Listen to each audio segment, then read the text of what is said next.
Welcome back to my channel Lakshiba talks. ಬರೀ ಮೂರು ingredients ನ ಯೂಸ್ ಮಾಡ್ಕೊಂಡು ಯಾವ ತರ ಸಿಂಪಲ್ ಆಗಿ ಕೇಕ್ ಮಾಡೋದು, ಅದರಲ್ಲೂ without baking, without steaming or without oven ಅನ್ನೋದನ್ನ ಈ ವಿಡಿಯೋದಲ್ಲಿ ಕಂಪ್ಲೀಟ್ ತುಂಬಾ ಚೆನ್ನಾಗಿ ಸಕ್ಕದಾಗಿ ನಾನು ಹೇಳ್ಕೊಡ್ತೀನಿ. ನೀವು ಕೂಡ ಟ್ರೈ ಮಾಡ್ಬೋದು. ವಿಡಿಯೋಗ್ರಾಫರ್ ಓಕೆ, ನಾನು ವಿಡಿಯೋಗ್ರಾಫರ್ ನೋಡಿದ್ದಾಯ್ತು. ವಿಡಿಯೋಗ್ರಾಫರ್ ಅಷ್ಟೇ ಅಲ್ಲ, ಪಾಪ ನನಗೆ ಹೆಲ್ಪರ್ ಕೂಡ ನಮ್ಮಮ್ಮ ತುಂಬಾ ಚೆನ್ನಾಗಿ ಹೆಲ್ಪ್ ಮಾಡಿದೆ. ಫಸ್ಟ್ ಸಕ್ಕರೆ ಮತ್ತೆ ಏಲಕ್ಕಿನ ಹಾಕಿ ಅದನ್ನ ಗ್ರೈಂಡ್ ಮಾಡ್ಕೊಬೇಕು. ಅದೇ ಗ್ರೈಂಡ್ ಮಾಡಿರೋ ಮಿಕ್ಸಿ ಜಾರಲ್ಲಿ ಕಾಯಿ ಹಾಕ್ಬಿಟ್ಟು ಚೆನ್ನಾಗಿ ರುಬ್ಕೊಬೇಕು. ನಮ್ಮ ಎರಡು ಕೆಲಸ ಮಾಡ್ತಾ ಇತ್ತು ನೀಟಾಗಿ. ಅಷ್ಟ್ರಲ್ಲಿ ನಾನು ಎಲ್ಲಾ ಡ್ರೈ ಫ್ರೂಟ್ಸ್ ನ ಕಟ್ ಮಾಡಕ್ಕೆ ಸ್ಟಾರ್ಟ್ ಮಾಡಿದೆ. ಇದು ಎಕ್ಸೆಪ್ಷನ್. ನೀವು ಡ್ರೈ ಫ್ರೂಟ್ಸ್ ಇಷ್ಟ ಇದ್ರೆ ಹಾಕೊಬಹುದು, ಇಲ್ಲ ಅಂದ್ರೆ ಬೇಡ. ಅದ್ರ ಬದಲು ನಿಮ್ಗೆ ಕಡಲೆ ಬೀಜ ಇಷ್ಟ ಆಗುತ್ತೆ ಅಂತ ಅಂದ್ರೆ ಕಡಲೆ ಬೀಜನ ಚೆನ್ನಾಗಿ ಉರ್ದ್ಬಿಟ್ಟು ಅದ್ರ ಸಿಪ್ಪೆ ಎಲ್ಲ ತೆಗ್ದ್ಬಿಟ್ಟು ಕೂಡ ಕುಟ್ಬಿಟ್ಟು ಹಾಕಿದ್ರೆ ತುಂಬಾನೇ ಟೇಸ್ಟ್ ಇರುತ್ತೆ. ನಾನು ಈ ಕೆಲಸ ಮುಗಿಸ್ಕೊಳ್ಳೋ ಅಷ್ಟರಲ್ಲಿ ಅಮ್ಮ ಕೂಡ ಕಾಯಿನ ರುಬ್ಬಿಟ್ಟು ಕೊಟ್ಟಿತ್ತು. ಆ ರುಬ್ಬಿರೋ ಕಾಯಿನ ನಾನ್ ಸೋಸೋದ್ರಲ್ಲಿ ಮಾತ್ರ PhD ಮಾಡೋ ಲೆವೆಲ್ ಅಲ್ಲಿ ಮಾಡ್ತೀನಿ. ಆಲ್ರೆಡಿ ಪಾನಿಪುರಿ ವಿಡಿಯೋ ನೋಡಿದ್ರೆ ಗೊತ್ತಿರುತ್ತೆ ಪಾನಿನ ಯಾವ ತರ ಮಾಡಿದೆ ಅಂತ. ಸೇಮ್ ಪ್ರೊಸೀಜರ್ ನ ಇಲ್ಲೂ ಕೂಡ ಫಾಲೋ ಮಾಡಿದೆ. ಫಸ್ಟ್ ಹಾಕೋದು, ಹಿಂಡದ ಮೇಲೆ ಮತ್ತೆ ವಾಪಸ್ ಹಾಕಿರ್ತೀವಲ್ಲ ಅದನ್ನು ಮತ್ತೆ ಹಿಂಡೋದು, ಅದಾದ್ಮೇಲೆ ಮತ್ತೆ ಅದಕ್ಕೆ ನೀರ್ ಹಾಕೋದು, ನೀರೆಲ್ಲ ಮಿಕ್ಸ್ ಮಾಡ್ಬಿಟ್ಟು ಮತ್ತೆ ಅದನ್ನ ಹಿಂಡೋದು. ಈ ತರನೇ ಫಾಲೋ ಮಾಡ್ತೀನಿ. ನಾನೊಂದು ಫುಲ್ಲು ಕುಕ್ಕಿಂಗ್ ಅಲ್ಲಿ ಮದರ್ ಎಕ್ಸ್ಪರ್ಟ್ ಆಗ್ಬಿಟ್ಟಿದ್ದೀರಿ. ಹೆಂಗೆ ಅಮ್ಮಂದಿರು ಇಷ್ಟಿಷ್ಟು ಬಿಡ್ದಲೆ ಫುಲ್ಲು ಕಂಜೂಸ್ ತರ ಮಾಡ್ತಾರೋ ಆಲ್ಮೋಸ್ಟ್ ಅದೇ ತರ ಮಾಡ್ತೀನಿ. ಏನು ವೇಸ್ಟ್ ಎಲ್ಲ ಜಾಸ್ತಿ ಏನು ಮಾಡಕ್ ಹೋಗಲ್ಲ. ಇದೆಲ್ಲ ಮುಗಿಸೋ ಅಷ್ಟೊತ್ತಿಗೆ ಫುಲ್ ಮೆಸಿ ಅನ್ನಿಸ್ತು. ಅಷ್ಟರಲ್ಲಿ ಒಂದು ತಪ್ಪಲ ಇಟ್ಟು ಅದ್ರೊಳಗೆ ಸ್ವಲ್ಪ ತುಪ್ಪ ಹಾಕಿ, ಆ ತುಪ್ಪಕ್ಕೆ ಅಷ್ಟು ಏನೋ ಬೆಲ್ಲದ ಪೌಡರ್ ಇದ್ರೆ ಪೌಡರ್ ಅಥವಾ ಬೆಲ್ಲನ ಕುಟ್ಬಿಟ್ಟು ಪೌಡರ್ ಮಾಡಿ ಹಾಕೋದು. ಅದಾದ್ಮೇಲೆ ಒಂದ್ ಕಡೆ ಪಾಕ್ ಆಗೋದಕ್ಕೆ ಒಂದ್ ಸೈಡ್ ಇಟ್ಟೆ.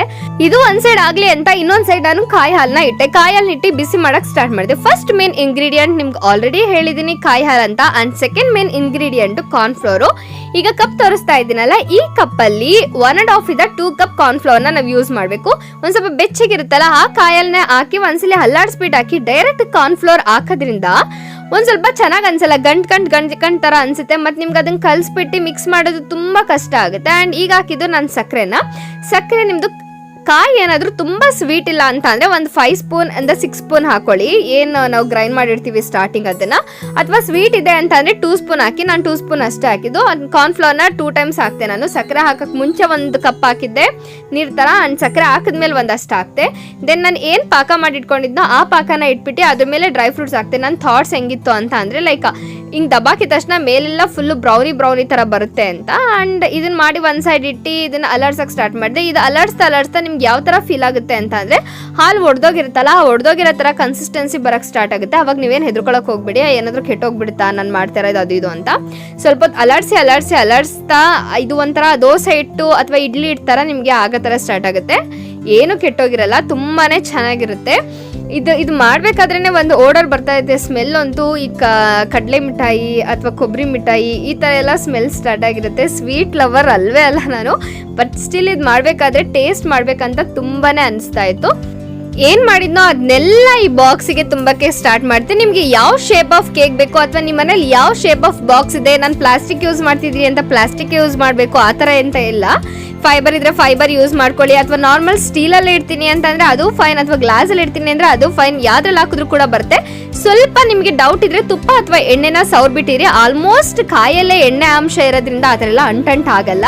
ಅಂಡ್ ನನಗೂ ಕೂಡ ಅದೇ ಭಯ ಇದ್ದಿದ್ದು, ಬಾಕ್ಸ್ ಹಂಗೆ ಅಂಟ್ಕೊಂಡ್ಬಿಟ್ರೆ ಕೆಳಗೆ ಬರ್ಲಿಲ್ಲ ಅಂದ್ರೆ ಏನ್ ಮಾಡ್ಲಿ, ಈ ತರ ಡಬ್ಬ ಥಾಟ್ಸು. ಯಾಕಂದ್ರೆ ನಾನು ಮುಂಚೆ ಎಲ್ಲ ಕೇಕ್ ನ ಟ್ರೈ ಮಾಡ್ತಾ ಇದ್ದೆ. ಆವಾಗಂತೂ ವರ್ಸ್ಟ್ ರಿಸಲ್ಟೇ ಬರ್ತಾ ಇದ್ದಿದ್ದು. ಹೆಂಗಿರ್ತಿತ್ತು ಅಂತ ಅಂದ್ರೆ ಒಂದು ಕಲ್ ಇದ್ಬಿಡೋದು, ಇಲ್ಲಾಂದ್ರೆ ಫುಲ್ ಪಾಯಸ ಆಗಿರೋದು. ಏನ್ ಟ್ರೈ ಮಾಡಿದ್ರು ಕೇಕ್ ಅನ್ನೋದು ನನ್ನ ಕೈ ಹಿಡಿತಾನೆ ಇರ್ಲಿಲ್ಲ. ಅಂಡ್ ಇದನ್ನ ಮಾತ್ರ ಕಾಯ್ತಾ ಇದ್ದೀನಿ. ಇದ್ರಲ್ಲಿ ಏನ್ ಆತರ ಎಲ್ಲ ಎಕ್ಸ್ಪೆರಿಮೆಂಟ್ ಮಾಡಿಲ್ವಲ್ಲ, ಡೈರೆಕ್ಟ್ ಕುಕ್ ಮಾಡಿರೋದ್ರಿಂದ ಪಕ್ಕ ಸಕ್ಕದಾಗೆ ಇರುತ್ತೆ ಅನ್ನೋ ತರ ಒಂದು ಥಾಟ್ ಬರ್ತಾ ಇತ್ತು.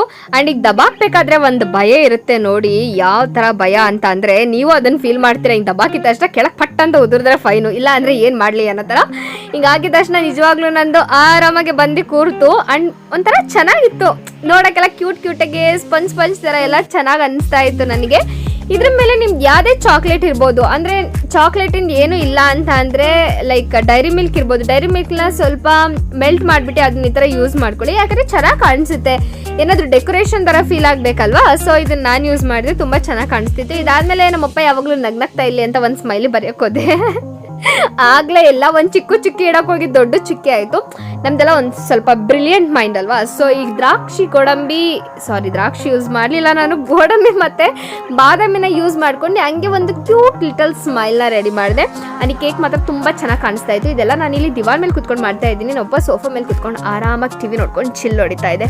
ಆ್ಯಂಡ್ ಈ ವಿಡಿಯೋನ ಕಂಪ್ಲೀಟ್ ನೋಡಿ ಹೆಂಗಾಯ್ತು ಸೆಲೆಬ್ರೇಷನ್ ಅಂತ ತೋರಿಸ್ತೀನಿ. ಆ್ಯಂಡ್ ಈ ವಿಡಿಯೋ ಇಷ್ಟ ಆಗಿದ್ರೆ ಈಗಲೇ ಹೇಳ್ತಾ ಇದ್ದೀನಿ, ಲೈಕ್ ಮಾಡೋದನ್ನ ಮರಿಬೇಡಿ ಆ್ಯಂಡ್ ಸಬ್ಸ್ಕ್ರೈಬ್ ಮಾಡೋದು ಕೂಡ ಮರಿಬೇಡಿ. ನಾನು ಫಸ್ಟ್ ಟೈಮ್ ಮಾಡೋಕ್ಕೆ ಸೂಪರ್ ನೋಡಿಲ್ಲಿ.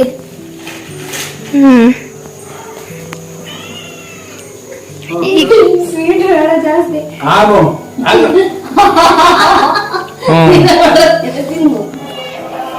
ಹ್ಯಾಪಿ ಟೀಚರ್ಸ್ ಡೇ ಹೆಂಗೈತೆ?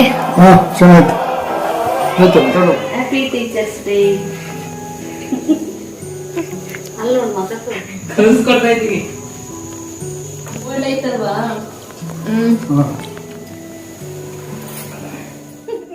ಈ ಟೀಚರ್ಸ್ ಡೇ ಲಾಗ್ನ ಆಲ್ರೆಡಿ ನಾನು ಅಪ್ಲೋಡ್ ಮಾಡಿದ್ದೀನಿ. ಇನ್ನೂ ನೋಡಿಲ್ಲ ಅಂತ ಅಂದರೆ ಆ ವಿಡಿಯೋ ಕೂಡ ನೋಡಿ. ಆ್ಯಂಡ್ ಈ ವಿಡಿಯೋ ಕೂಡ ನಿಮಗೆ ಇಷ್ಟ ಆಗಿರುತ್ತೆ ಅಂತ ಅಂದ್ಕೊಂಡಿದ್ದೀನಿ. And thanks for watching. Bye bye.